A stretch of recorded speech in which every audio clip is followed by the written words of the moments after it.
Good morning! Wala na po yung mga bata dito sa bahay. Nandun na sila sa school. Medyo late na kasi kami kaninang nagising. Kaya nagmadali na rin po kaming pakainin sila kaninang umaga. So ngayon, hindi nyo sila makita sa intro. Mamaya na lang guys pagdating nila galing school. Pero kaya magkape po muna tayo. Kaya wala nang mag-asawa dito, magsamok. Wala pa nga si Marcel eh. Kanina pa yun natin si Mila tsaka Matthew. Baka mamaya umiyak dun si Mila sa school kaya wala pang papa. Mga na siguro siya doon, mga 25 minutes.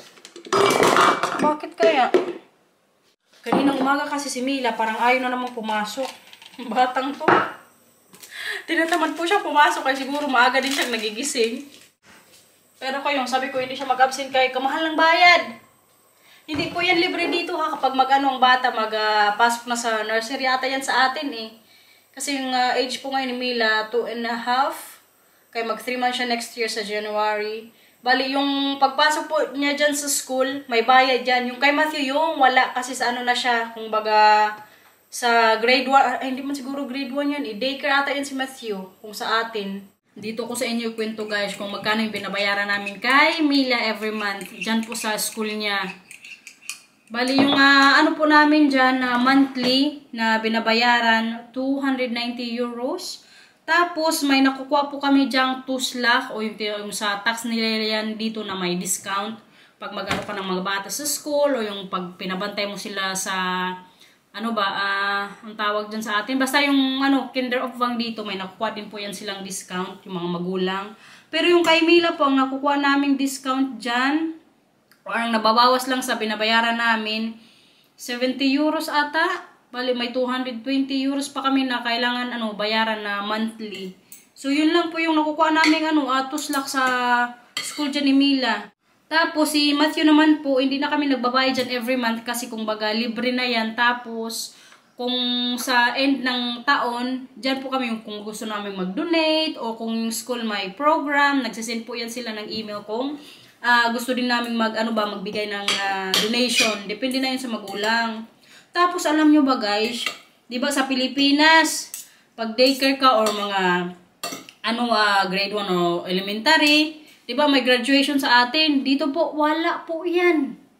Kaya nung nag-graduation ata yung pamangkin ko, sabi pa ni nanay, si Matthew, kailan mag-graduate yan? Sabi ko, wala God. Tapos na yung nila school year, walang graduation yan dito. Ibang-iba yung nila ba dito, kaya hindi man sa pero mas maganda talaga yung ng Netherlands pagdating sa mga bata, yung about sa insurance, sa mga schooling nila kasi alam niyo pwede rin po kayong mag-loan dito kung gusto niyo mag-study. Tapos kung baga utang ngayon, bayaran niyo pag may work na kayo. Parang ganun yung dati ata yung nangyari kay Marcel eh. Pero alam niyo ba, habang nag-aaral din niya si Marcel, nag-work din po yan siya sa factory. Sabi po niya sa akin, para kumita ako. Baga 21 years old ata siya dati nung siya kalabinan, nag-alis sa bahay ba. Ganyan po dito sa Holland. Kaya maganda rin talaga manirahan dito tapos pag may anak kayo. Kasi kung baga yung mga benefits, more on talaga sa bata. Kasi sila Matthew, may nakukuha din po yan silang pera galing sa government. Pero lang yan, every 3 months ata. So lang siya, mangyari lang yan siya 3 beses ata sa isang taon. Hindi, 4 na beses sa isang taon. May makuha yan silang kay Mila ata tsaka kay Matthew. Magkano ba yun? Namay, isipin ko muna. 200 something ata per bata po. Depende din yan ha. Kasi halimbawa, yung mga bata may mga problema din. Mas more on din yung, mas malaki yung nakukuha din ng magulang para extra support nga financially sa bata. Galing din yan sa government. Halimbawa, mga anak ka rin dito ng kambal. May din yan, may benefits din po yan dito.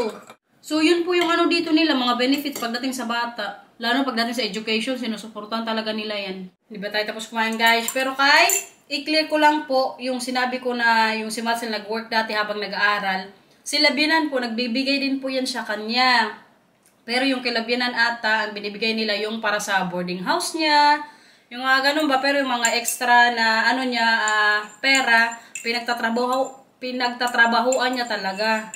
Kumbaga yun, 50-50 siguro, kay labi ng 50%, sa kanya din 50% yung may pera din siya sa sarili niyang bulsa, yung pinaghirapan niya talaga. Baka may magtanong lang ba, baka sabihin hindi pinag-aral nila bilang si Marcel. Pinag-aral po yan si Marcel Labinan, guys, ha? Ganun po din kasi dito pag mag-aral ang bata, guys. Tinuturuan din mismo ng magulang na kumayod ang bata. Kasi alam nyo ba pag 15 years old, 16 years old, or mag-teenager na dito, magtrabaho na po yan sila. Yung kumbaga gusto nila makita agad sila, yung hindi na mag-asa sa magulang. Pero hindi man siguro lahat. Pero may mga kilala po ako na ganun yung mga ginagawa ba. Katulad nung anak ng katrabaho ko dun sa store. Yung anak niya ata 16 years old, nagtatrabaho na po sa supermarket. Kasi sinusuportahan din yung sarili niya, yung bata nga. Kaya gusto ko rin si Matthew sana matuto din ng ganun na kumita sa sarili niyang, ng sarili niyang pera, sa sarili niya ding pagod.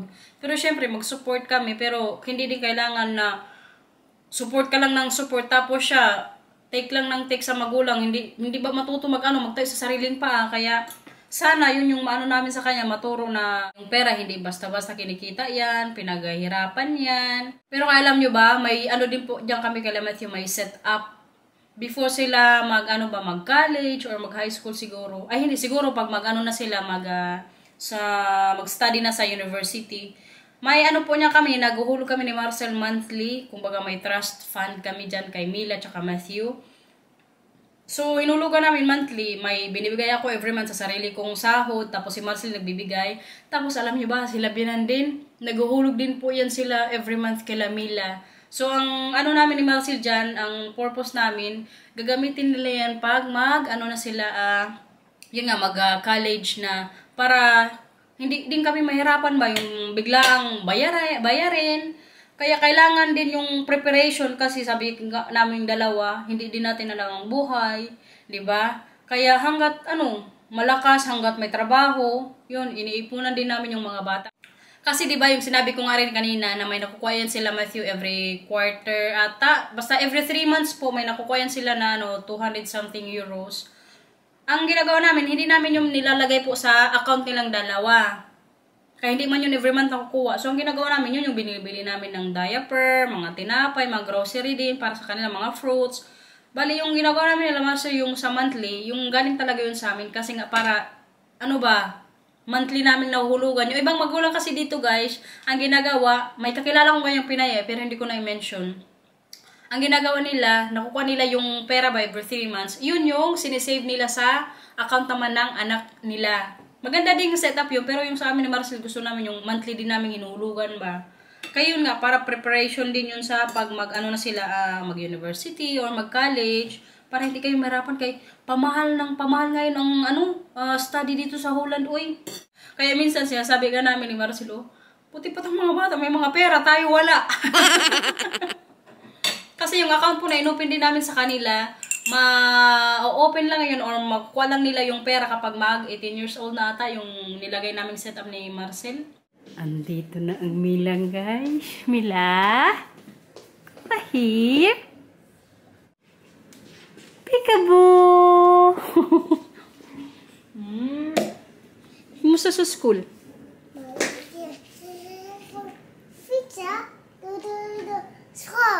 Nag-fits kayo sa school? Yeah. Oh, anong kinain mo dun?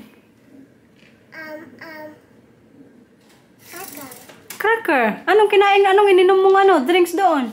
Gas. Ay, may cheese galing kinain. Ano pa? Yeah. Sino pang nakalaro mo doon?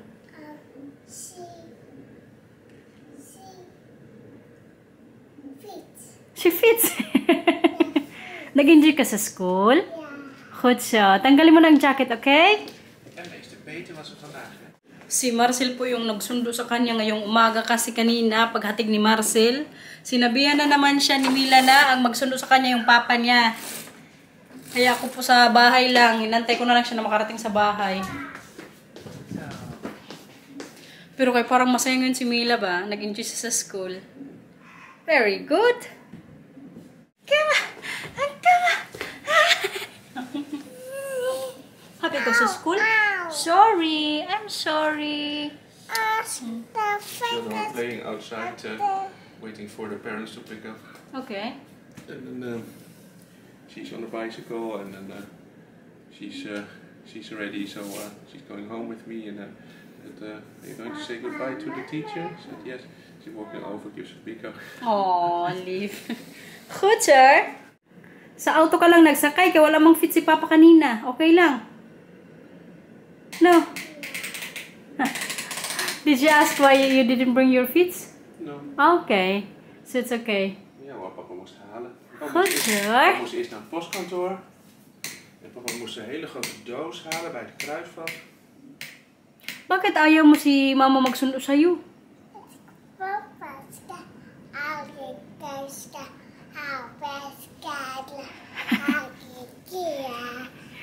Bakit ayaw mo si Mama? Pwede din naman si Mama mag-fits.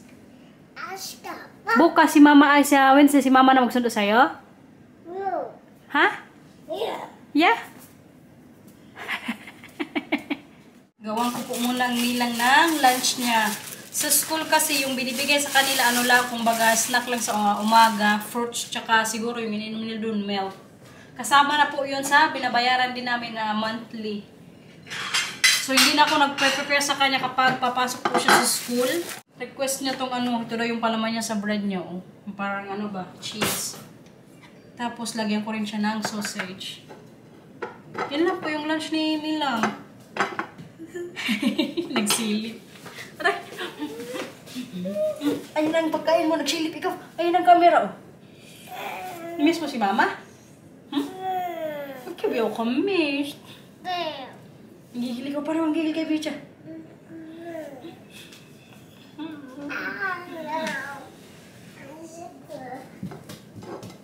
Nakamiki siya kanina pagpasok kasi siya na naman po nagpili ng damit niya sa umaga. Every morning na po yun, na routine ni Mila. Hinayaan ko na lang siya guys kung anong gusto niya suotin. Uy, para ma-discover niya rin sa buhay niya kung anong gusto niya ba. Yung sa suot, sa mga gusto niyang gawin. Pero may times din po na ako yung nagpipili talaga ng damit niya. Kahit minsan hindi niya gusto, gumagawa ko ng parang para magustuhan niya ba. Mga trick ba sa mga nanay dyan. Tcharan! Ashiblift! Yan, may kalamansi yung ano niya, tubig kaya requested niya. Ang sarap ang ano, sausage. Ang borsche. Anong kinanta niyo dun sa school? Ano yun? Paano nga kantahin mo nga? Kung paano? Oh. Nag-enjoy ikaw dun? Kutsa. Suot mo si Mickey kanina dun. Ganda si Mickey na. Oh yay! Sige na, kain na. Kainin mo yung bread mo.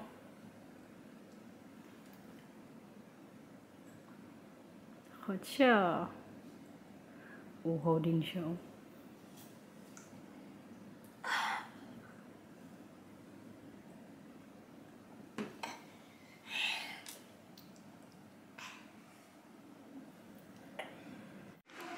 Andito na rin po ang kuya.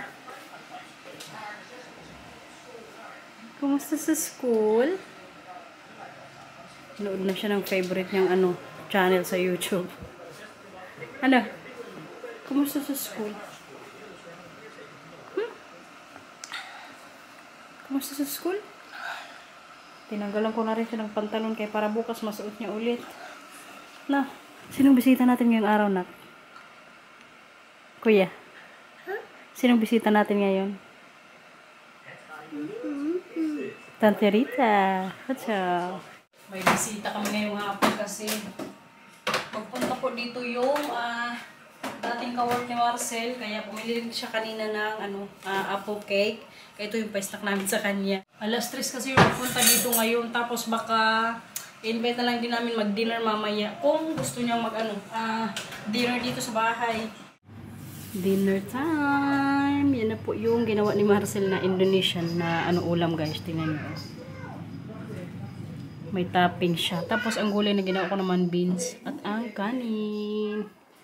Kain guys! Nakalis na yung bisita natin. Ano to yay? Oh shit! May na naman si Mila sa ano nyo. Itapon mo doon sa CR.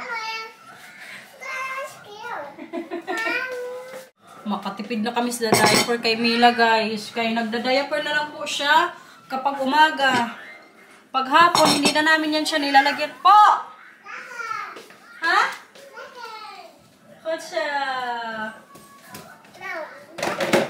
Very proud din siya pag naihi siya sa ano niya. Arinola. Tapos pag naghihiyan siya, siya po yung nagtatapon dito sa CR. Kaya nakaalit na po ang bisita. Hugas time. Ano na po ngayon dito? Alas 7 na ng gabi. Kaya kailangan mabilisan. Kaya mga bata, mag-akyat na din mamaya sa ano, taas. Nag-enjoy si Mila at Matthew sa ano nga bisita namin. Close din yan kasi sila sa tanterita nila. Yung ka-work yan ni Marcel dati eh. Retire na yun siya kasi 70 plus na. Pero minsan nakikita-kita ka pa rin kami dito sa bahay minsan or sa city. Or minsan kami magdali sa kanya sa bahay niya ba. Sayang lang kasi hindi siya nakita. Nahiya kasi ako magtanong kung gusto niya sa vlog ba. Kasi yan si Rita, siya din po yung naging coach ko dito sa Leeuwarden bago ako nag-aral ng Dutch language nila dito sa school talaga sa Friesland College. Siya po muna yung naging coach ko. Pero simula noon, yung contact namin hindi na nawala hanggang ngayon. Kumbaga siya yung pinakaunang Dutch na nakilala ko po dito sa Leeuwarden. Grabe yung effort yan sa akin, guys. Yung nag-aral ako dati ng Dutch ba, yung tinuruan niya ako. Kaya wala man akong kaalam-alam dati sa language nila dito. Pero nung dumating ako 2018, sabi niya sa akin, message agad siya sa akin. Kaya retire na siya noon eh. Mag-ano daw kami, mag-meet up. Kay turuan niya ako Dutch. Hanggang sa ayun, napasa ko ng exam. Nandiyan pa rin siya. Ano yan? Ano yan? Tulog si Bicha?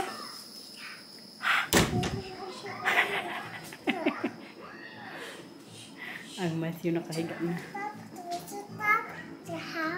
Ano? Oh, nag-iyak doon si Bibi sa hallway. Oh, what lifan niya? Arenola niya dito lagi nakalagay pag mag-ihi siya. Bedtime. Naitsura ni Mila, guys. Kaya tinanggal ko yung tali niya, oh. Parang ka na naging... Parang ka na naging wakwak na ka. Bata.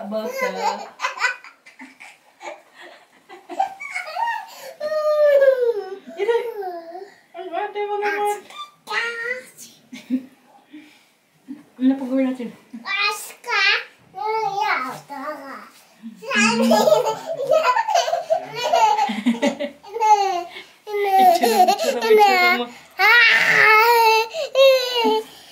Ay, sa buhok mo. Ay, sa buhok mo. Aray.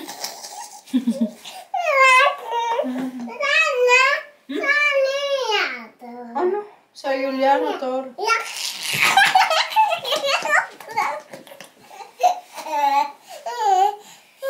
Nah, patatay ko yan. Halika na dito.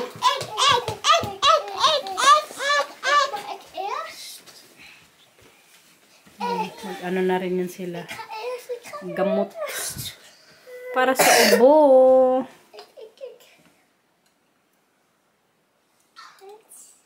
Siya.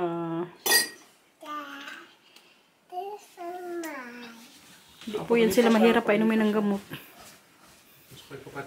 Milang naman.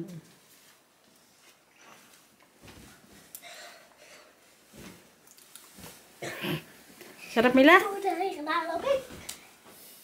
Sarap, Mila? Tsura mo manang. Ang nangyari sa buko mo.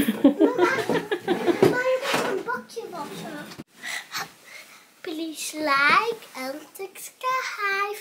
Bye-bye. Good night. Ikaw naman, Mila, magbabay na sa vlog. Please like and subscribe. Bye-bye today. Ano pa?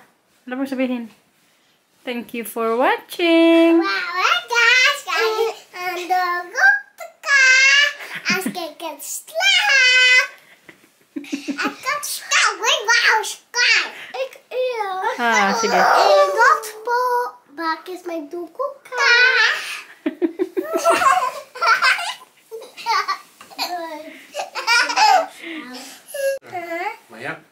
vader van Assepoester ging wel met de vrouw trouwen. En vanaf dat moment had Assepoester dus een nieuwe moeder gekregen, een stiefmoeder. Omdat de vader van Assepoester heel veel geld verdiende, konden de stiefmoeder en haar dochters alles kopen wat ze maar wilden. En dat deden ze dan ook.